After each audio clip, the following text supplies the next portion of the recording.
Now, the Catholic priesthood has received much criticism in recent years, so when a devout Catholic leaves the priesthood and converts to Islam, it raises much interest.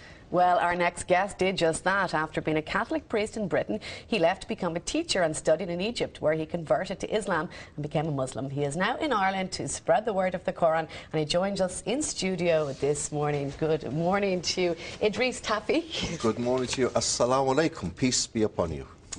Okay. That's the Muslim greeting, a greeting of peace. Okay, tell us a bit. You were a Catholic priest for 9 years, was it? With my training, yes.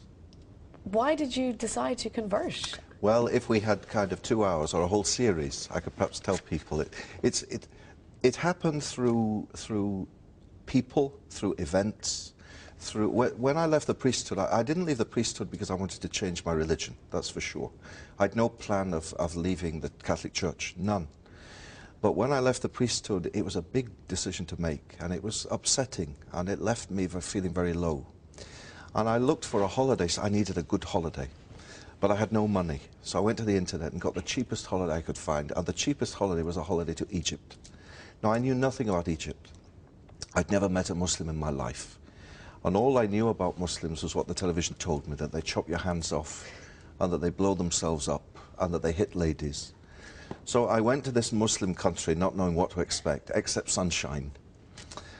And I went there, and as God is my judge, that week changed my life, really, because I met Muslims for the first time and found that they weren't these sword-waving fanatics that we see on the TV, but they were good, honest people.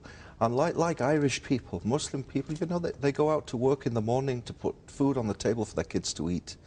They pray. They're ordinary people with a religious dimension very much. And so, for example, I'll give you an example of one Muslim I met. I met a little boy, and I talk about him in every talk I give. And this little boy was selling bananas on the street. And he'd no shoe, just little plastic flip-flops, and a very old, tired gown, you know. And he greeted me the first morning. He said, "Assalamu alaikum, peace be upon you," with a big smile on his face. And I learned each day from my hotel walking past him to say Zayak. Zayak in Arabic means, how are you, how are you doing? And he'd reply, Alhamdulillah, praise be to God. And that week, it touched my heart. I didn't learn much about Islam, but I learned for sure that Muslims weren't what I was being told back home. And then a long journey, of perhaps a year started, of meeting. I got a job teaching. You know, I needed work. I had no work.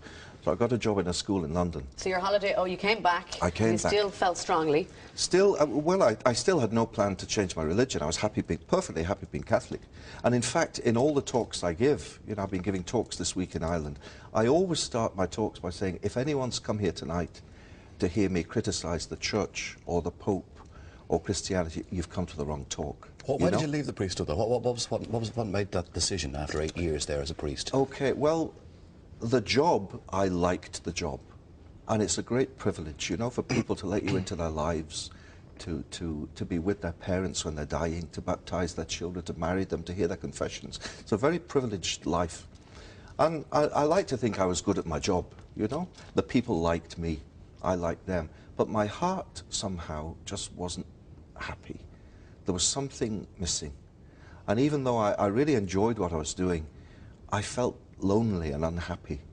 So it took a lot of, you know how priests are held up by Catholics on a pedestal almost. And it was a big decision to make. I told my family, and my family, of course, my family loved me, so that they were upset.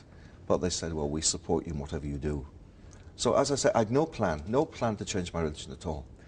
But can I tell you about the job? I got a job teaching. And in the school where I was in London, there were lots of Muslim kids. Very naughty school I was in, very naughty. They had every wrong thing you could imagine they did, but I liked it. I liked the kids, and they liked me, and I was teaching them about religions. All my life I taught, as a De La Salle brother, I taught about the Catholic faith. Well, for the first time I was in a state school teaching about Islam, Judaism, all the religions. Well, I didn't know much about them, so every night I had to get the books out and read, you know. And the more I read, and the more I read, and the more I liked what I read about Islam. And the kids in school were having their effect on me. Ramadan came, you know, the holy month of Ramadan, of fasting. And they came to me and they said, "Sir, it's Ramadan and we've got nowhere to pray."